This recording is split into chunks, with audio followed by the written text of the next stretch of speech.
பல்லடம் அருகே ஊராட்சி நிர்வாகம் ஓடையை சுத்தம் செய்யாததால் பொதுமக்களே ஓடையை சுத்தம் செய்யும் நிலைக்கு தள்ளப்பட்டுள்ளனர்.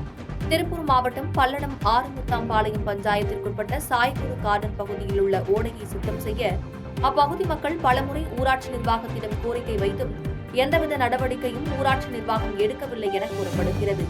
இதன் காரணமாக அப்பகுதி மக்கள் ஒன்று திரண்டு அப்பகுதியில் உள்ள ஓடையில் களைகளை நீக்கி சுத்தம் செய்தனர்.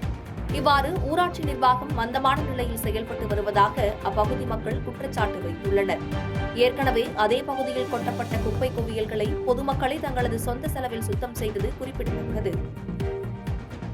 பாதகம் செய்பவரை கண்டால் நாம் பயங்கொள்ளலாகாது பாப்பா, மோதி மிதித்து விடு பாப்பா, அவர் முகத்தில் உமிழ்ந்து விடு பாப்பா. அண்மை செய்திகளை உடனுக்குடன் தெரிந்து கொள்ள இணைந்திருங்கள் இயம்நாடு தொலைக்காட்சியுடன்.